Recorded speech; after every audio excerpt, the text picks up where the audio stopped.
con Alfredo es, en esta segunda etapa, hacer más clases de las que hicimos, por lo menos en estos primeros meses de este segundo cuatrimestre, para finalizar motores. Acuérdense que esta materia es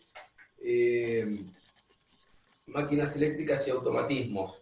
Algo vimos de automatismo, vimos contactores.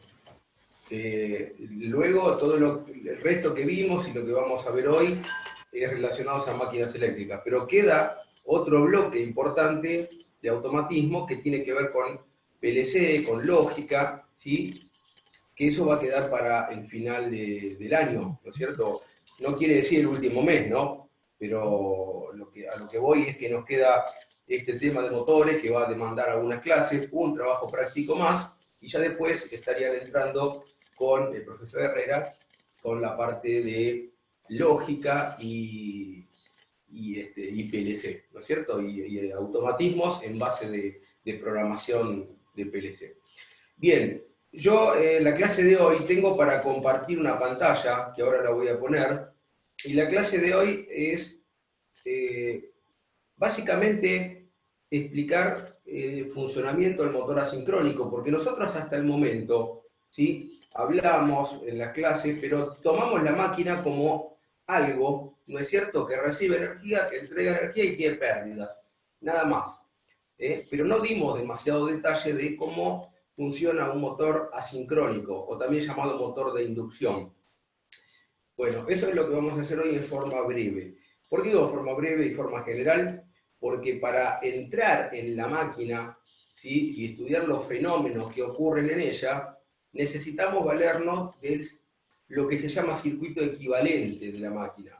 Es un circuito eléctrico que en su funcionamiento equivale al funcionamiento del motor, ¿sí?, en donde todos los parámetros y el entrehierro y las partes móviles son transformadas en determinados parámetros con ciertas variables que en su funcionamiento son semejantes al motor.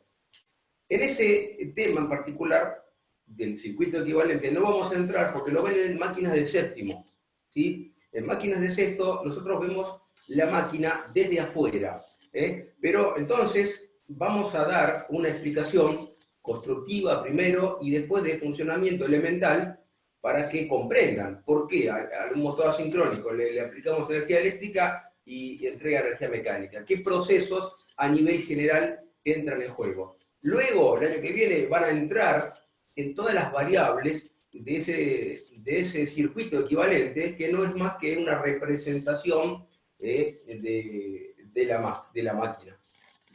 Entonces, primero, a ver, voy a tratar de, ustedes me dirán si se ve bien la pantalla que voy a compartir. ¿Cómo hacemos, Alfredo? ¿Me tenés que pasar de vuelta para poder compartir una pantalla? O a ver si me puedes habilitar. Ahí te habilité. A ver. Ahí está. Bueno. Bueno, ¿se ve la pantalla ahí? Sí, se ve. Bueno, vamos a pasar en forma de diapositiva. Ahí se ve más grande, ¿no? Perfecto. Bueno, muy bien. Vamos a ver rápidamente las partes constructivas y el principio de funcionamiento, para después pasar a un tema que es muy importante, que son los sistemas de arranque de los motores asincrónicos. En función de la potencia, a veces no se pueden arrancar directamente conectándolos a la red. Hay que recurrir a algunos sistemas. Eso es un tema que corresponde a máquinas, que tiene algo de automatismo, porque digamos, el automatismo para arrancarlo con alguno de esos sistemas se puede hacer con contactores o se puede hacer con lógica cableada, sería, o con un PLC. ¿Está bien? Así que ahí se reúnen un poco los dos temas, pero el objetivo está en máquinas. Veamos primero esto que tenemos acá. Les comento, es un apunte. Las primeras están medias borrosas, pero las siguientes diapositivas se ven mejor. Ahí tengo una especie de puntero láser para mostrar, ¿no?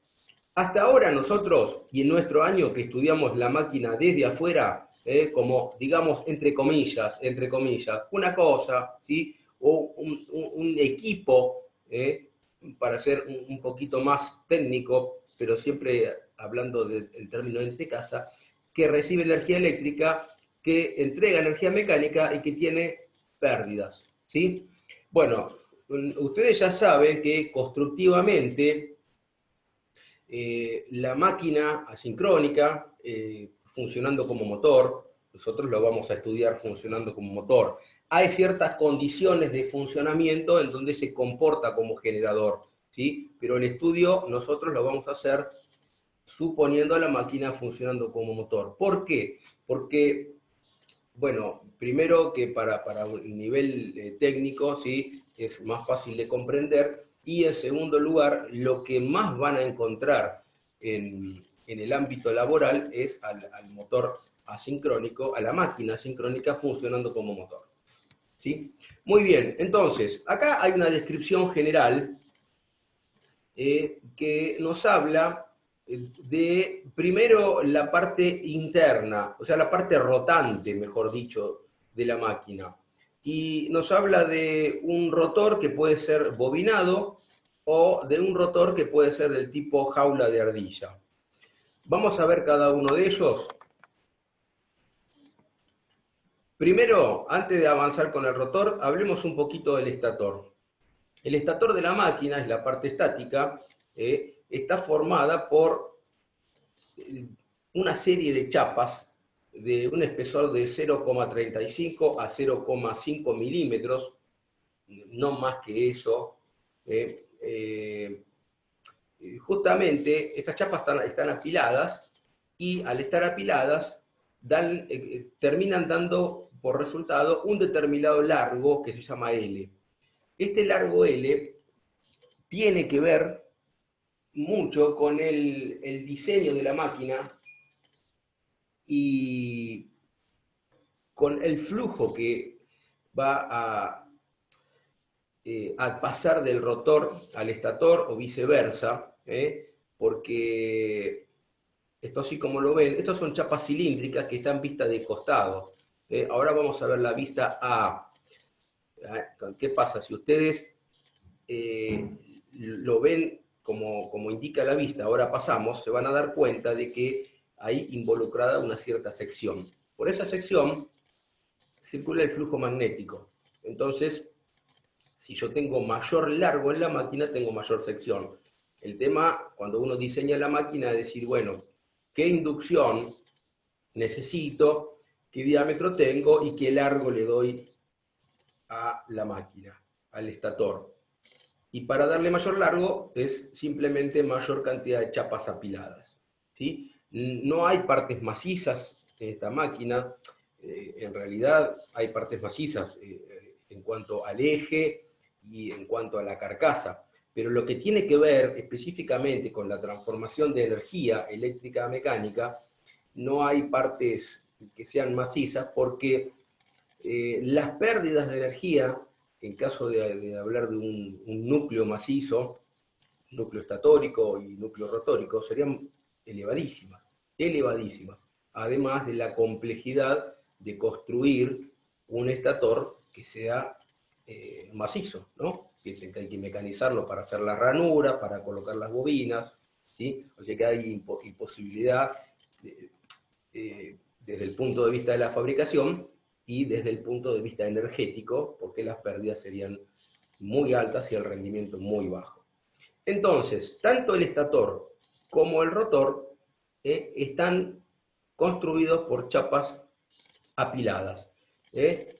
Hay diversas formas de mantener esto apilado. Hay pequeños motores que tienen sunchos, hay otros motores que tienen un orificio pasante, una varilla roscada, tuerca y arandela de este lado, tuerca y arandela de este otro, en algunos puntos, y así queda conformado el estator. Visto de frente, yo dibujé una parte nada más. Visto de frente, esto es un estator desarmado, podría ser, porque no tiene el rotor. Después lo vamos a ver completo. Y esta misma es una chapa. Y yo como estas chapas, este ranurado que está dibujado en este sector nada más, en realidad tiene lugar en toda la circunferencia, porque es el estator, son la ranura del estator en donde van colocadas las bobinas de cada fase. Aquí dice, esto es ranura, y esta parte que sobresale, que se va hacia el interior, es la que se llama diente de la ranura.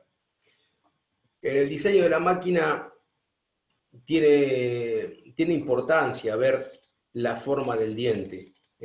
¿Por qué? Porque hay flujo magnético, de dispersión, ahora vamos a charlar un poquito, que como justamente es de dispersión, no pasa del estator al rotor y queda concentrado en un circuito alrededor del diente. Entonces la forma del diente es considerada al momento de diseñar la máquina. Bien, decíamos entonces que toda la circunferencia esta, donde luego aquí dentro va a ir colocado el rotor, está toda ranurada. La cantidad de ranuras para un motor trifásico es múltiplo de 3. Porque tenemos 3 fases. En el motor monofásico también, lo que pasa es que, bueno, como tiene distintos bobinados, ¿no? Un tercio del bobinado se utiliza, se distribuyen distintos, manteniendo el mismo número de ranuras, ¿no? Pero vamos a estudiar nosotros máquinas trifásicas, que son las que tienen lugar a sistemas de arranques. Bien, entonces, número de ranuras es múltiplo de 3, justamente porque son redes trifásicas. Cada una de estas es una chapa. Imagínense que esto que está dibujado acá, vuelvo a insistir, está desarrollado en toda la circunferencia interior. Es decir, esta chapa, si la medimos, es una chapa como la que nombramos antes, de un espesor de 0,5 o a 0,35, 0,5, y una sucesión de chapas colocadas va, en definitiva, a darme este largo que tengo acá, que es el largo que se necesita por diseño para la máquina. Muy bien, ahora entramos en la parte de rotor. Como dijimos antes, el rotor de un motor asincrónico puede ser un rotor bobinado o puede ser un rotor tipo jaula de ardilla.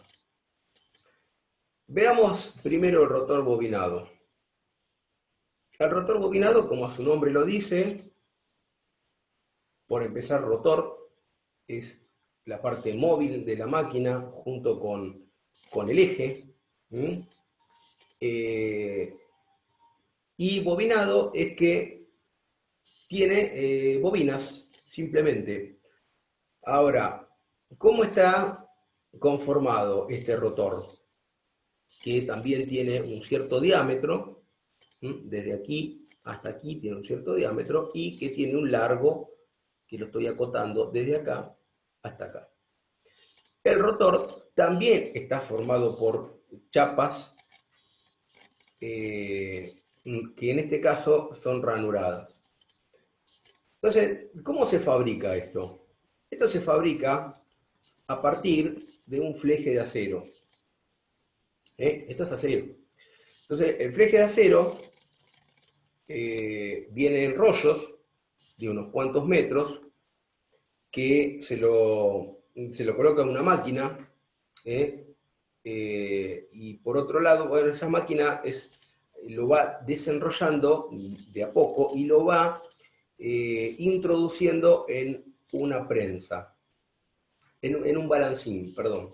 ¿El balancín qué es? El balancín es una máquina. ¿Lo conocen el balancín ustedes?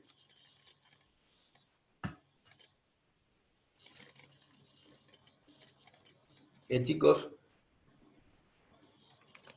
Sí, profe. Pensé que Bien. estábamos muteados. ¿Eh? Sí, sí, lo conocemos, lo conocemos. Bueno, Va, por lo menos yo lo conozco. muy bien. El balancín es una máquina, para quien no lo conoce, ¿no? Al cual se le coloca un molde, ¿no?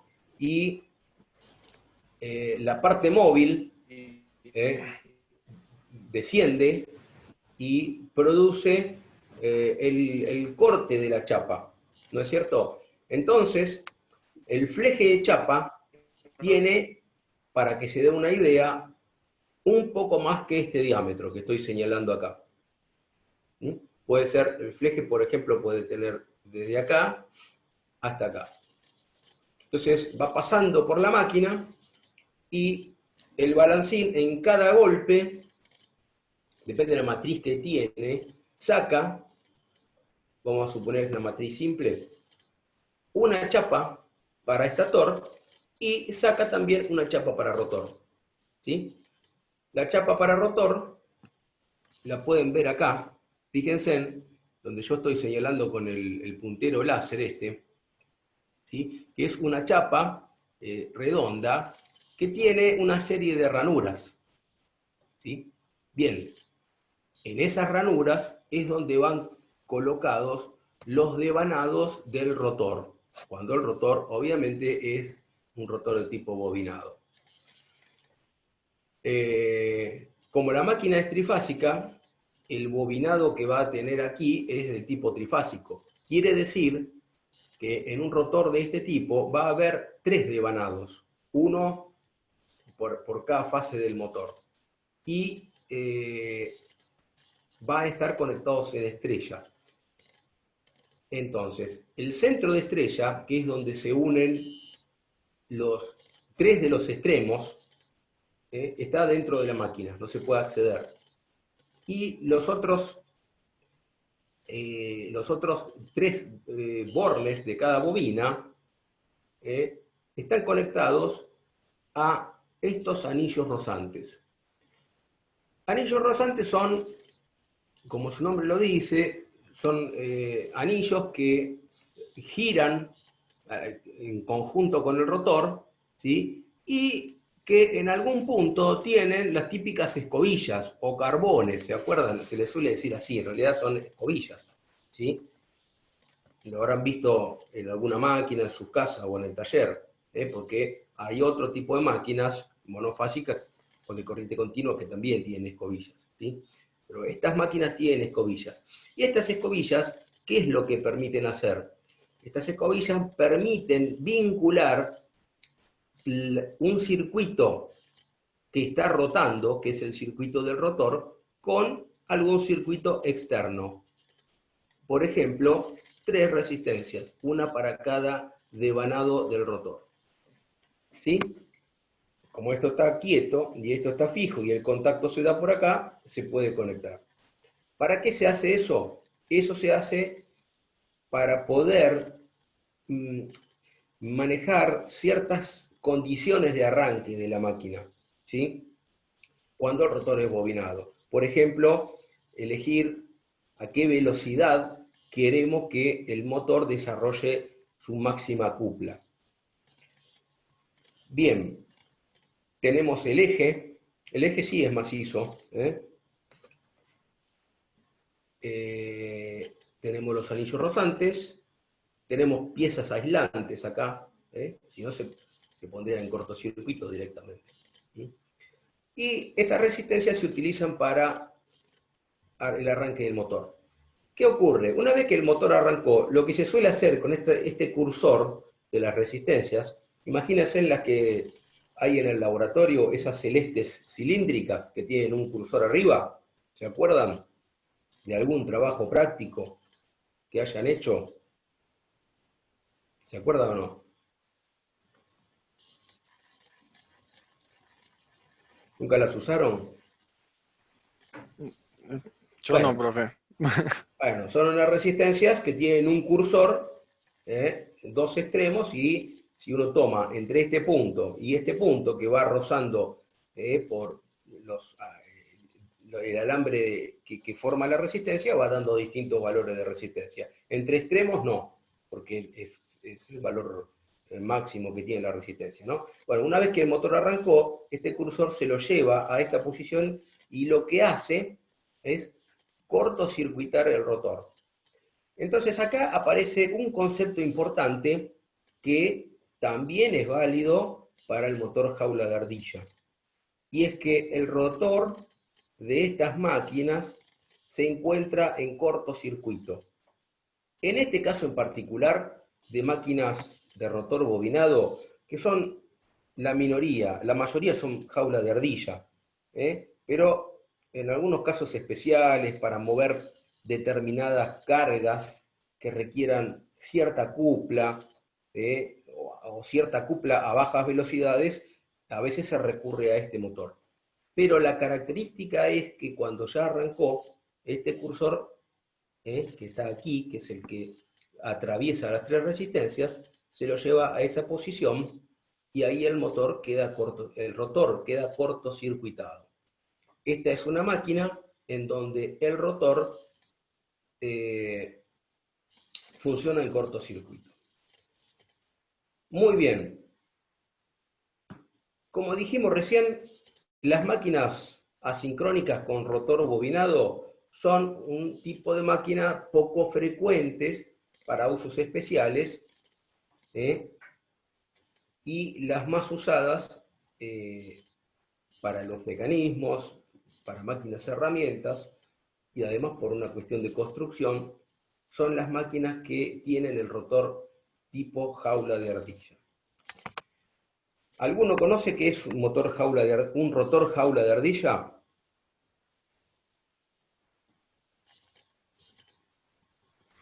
Lo vimos el año pasado, pero no recuerdo bien, profe.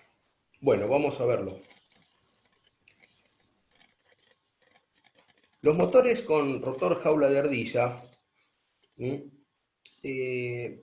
primero se llama jaula de ardilla porque la jaula propiamente dicho tiene la forma de esa jaulita o de ese jueguito que tienen los hámsters o las ardillas, ¿no?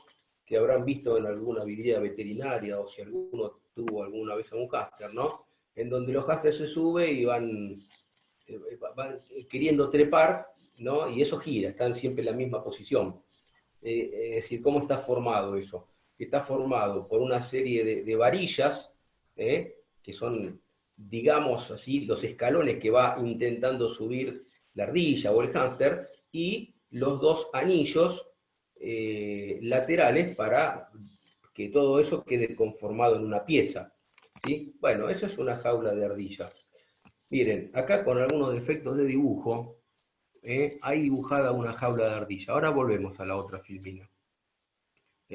La jaula de ardilla, como les decía, está formada por estas partes que están dibujadas acá, que estoy señalando, y que se llaman varillas. Y está formada por dos anillos, un anillo de un lado, un anillo frontal, y un anillo posterior. ¿Sí? Bien, tanto las varillas como los anillos son de material conductor. Puede ser de aluminio fundido o puede ser de cobre, depende de la potencia del motor. Aluminio fundido podemos encontrar, lo podemos encontrar en motores de hasta aproximadamente 5 caballos. Aproximadamente. De ahí para arriba se fabrica con varillas de aluminio, de cobre, ¿sí? Y los anillos de cortocircuito también de cobre, y van soldados acá. Miren, acá hay un dibujo que muestra, aunque parezca macizo esto, en realidad sabemos que está formado todo por chapas, todo chapas muy finitas apiladas. Muestra cómo es el rotor, ¿sí? En su aspecto. Las chapas del rotor tienen a lo largo de la circunferencia, en la parte exterior, todo ranuras, ¿sí? Y aquí no se lo ve porque está colocado el eje, tiene un agujero para que pueda pasar el eje. En algunos casos tiene un chavetero y en otros casos el eje va clavado. En otros casos, el eje se lo enfría a una temperatura muy baja, por lo cual se contrae, se lo ubica acá y se lo deja llegar a temperatura ambiente y al dilatarse ejerce presión contra el núcleo magnético del rotor, que son las chapas estas, y son distintas formas de armar el motor. Bien, ahora cuando uno desarma un motor, que a ustedes les habrá pasado, ¿sí? Dirán, pero esto parece macizo. ¿Y dónde está la jaula de ardilla? Ustedes desarman un motor, tal vez en el colegio lo hicieron, y no se encuentran con esto directamente, sino que se encuentran con esto que está acá. ¿Sí? Bien, ¿qué es lo que sucede? Esta es propiamente dicha la jaula de ardilla, pero si nosotros construimos un motor, supónganse que acá le ponemos dos varillas y ponemos el eje, y acá atrás dos varillas y el eje, ¿sí? El medio que rodea a la jaula de ardilla es aire, y se perdería muchísimo flujo magnético. ¿Sí? Y si se pierde flujo magnético, el rendimiento de la máquina va a ser indefectiblemente muy bajo. Entonces, ¿por qué hay necesidad de armar este núcleo magnético con chapas de acero? ¿Sí? Y dentro de ese núcleo meter las varillas de cortocircuito, perdón, las varillas, sí, de cortocircuito, y aquí colocar los anillos de cortocircuito. Porque al ser material ferromagnético, esto atrae el flujo magnético y no perdemos potencia. Perdemos potencia, obviamente, porque ninguna máquina es ideal, pero la mayor parte de la potencia transferida, en este caso en forma de flujo magnético, va a ser atraída por el rotor. ¿Se entiende esto? ¿O hay alguna duda? ¿Lo puede explicar de vuelta, profe? No entendí bien. Sí, yo decía que cuando uno desarma un motor de jaula de ardilla, no se encuentra directamente con esto, que es la jaula de ardilla. Sí. Se encuentra con algo que tiene este aspecto. El eje, acá irán los rodamientos, adelante y atrás, y este cuerpo que pareciera ser macizo, pero que en realidad no es macizo, sino que está formado por una sucesión de chapas redondas, circulares, y que por el proceso del balancín, ¿no es cierto?, de la conformación del balancín, tiene estas ranuras acá. Entonces yo coloco una chapa a continuación de la otra y voy logrando un determinado largo en el núcleo, ¿sí?, por acumulación de chapas. ¿Hasta ahí vamos bien? ¿Sí? ¿Hasta ahí vamos bien el que me preguntó? Sí, sí, profe. Bien. Acá me dicen que quedan 10 minutos. Lo que vamos a hacer es, cuando se corte, entramos todos de vuelta y seguimos con el tema. Muy bien, entonces, al desarmar el motor encontramos esto que está acá, tiene este aspecto. ¿Sí? ¿Y dónde está la jaula de ardilla? Está acá dentro la jaula de ardilla. ¿Y cómo hacemos para meter la jaula de ardilla acá? Bueno, son procesos de fabricación. Miren, si la jaula de ardilla es de aluminio fundido, ¿sí?, a todo este núcleo, sin el eje se pone después a lo último, ¿sí?, se lo coloca, no así en forma horizontal como está, sino en forma vertical. Se lo coloca en un molde y con aluminio fundido, con una colada de aluminio fundido, se lo coloca en el molde superior. Hay una prensa que comprime y hace que el aluminio fundido entre por todas las varillas, perdón, por todas las ranuras que hay, ¿sí?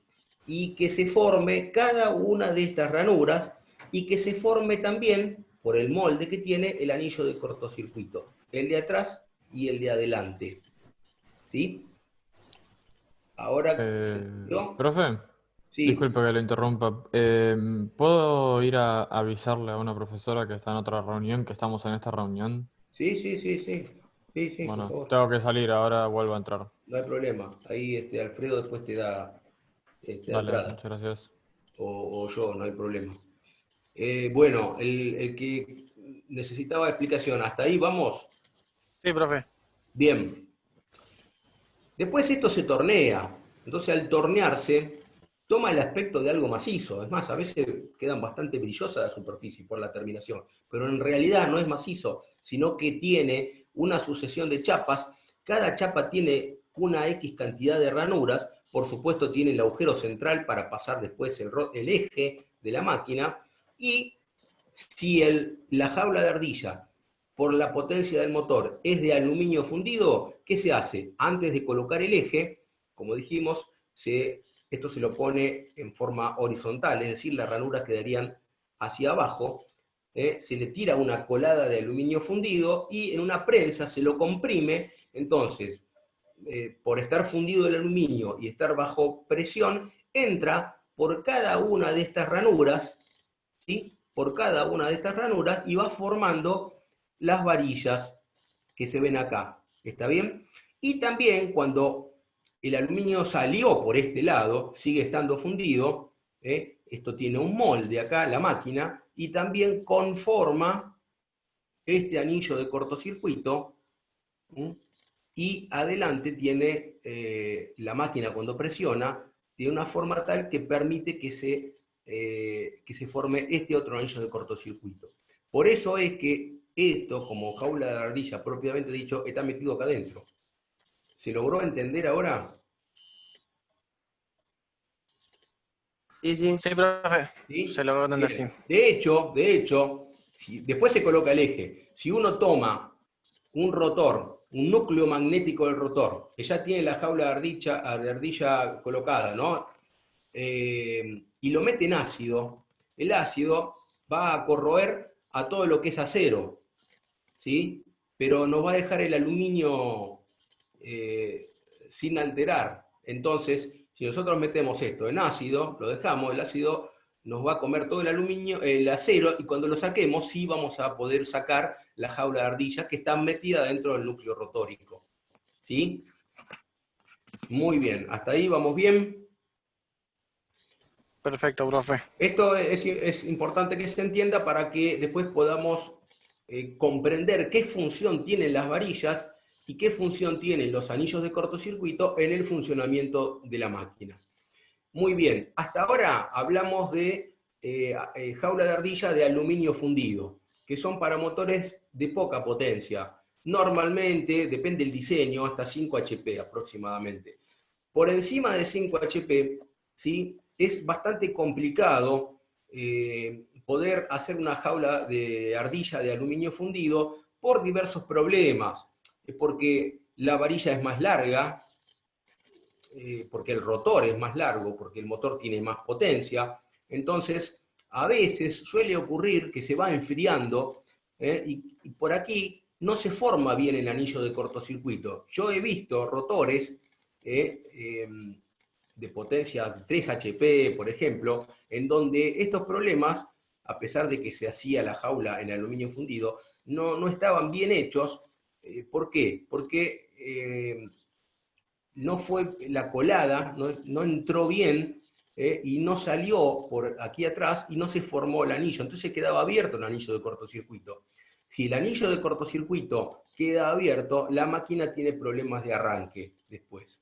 Entonces, en ciertas potencias superiores a esas que les dije, para evitar estos problemas, lo que se hace es construir la jaula de ardilla con varillas de cobre. Es decir, estas varillas que ven acá van a ser varillas de cobre que se las trefila. Trefilar es pasar por una máquina para que las deje con determinada forma a determinada medida.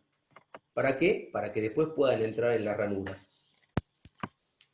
Entonces, las varillas después, ¿qué pasa? Se las corta de un largo un poquito más grande que el rotor y se las mete por cada una de las ranuras. Es decir, vamos a meter una varilla de cobre acá y va a salir por este lado.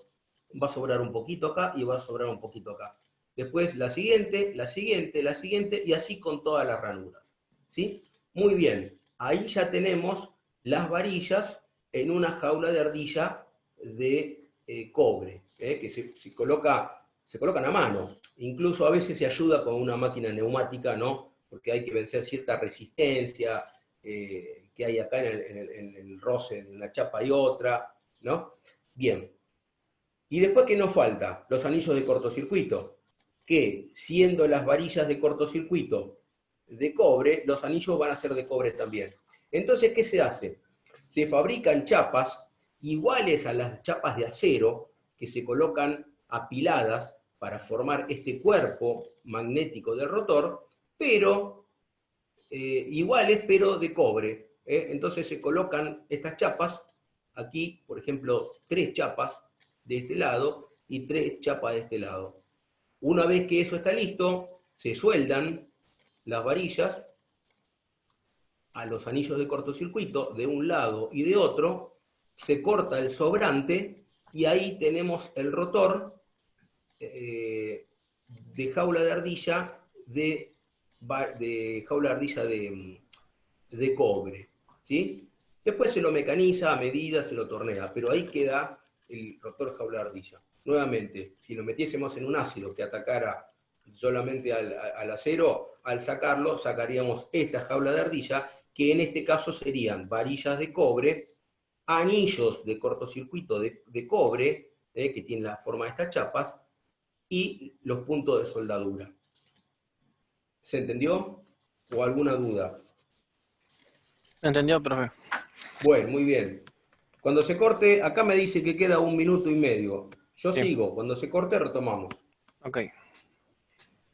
Bueno, ahora sí, vamos a hacer un repaso, porque esto que viene ahora es en sí cómo funciona la máquina, el principio de funcionamiento de un motor de inducción.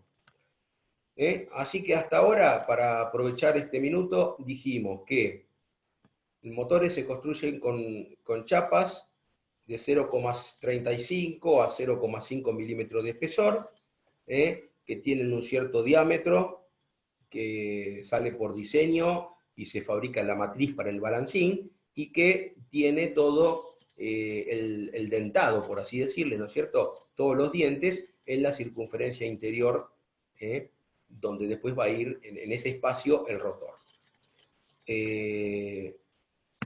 Tenemos rotores bobinados para mover cargas específicas, cargas pesadas, para casos donde se necesita elevada cupla a bajas velocidades. Es un rotor más complejo de hacer, es más caro. También tenemos, ya estamos terminando con el tiempo, el motor jaula de ardilla. Acá tienen, por ejemplo, otro esquema del rotor completo, ¿no? Fíjense, todo esto que está aquí, acá dice núcleo magnético del rotor. Está formado por todas las chapas, acá está acotada de 0,35 a 0,5 milímetros de espesor.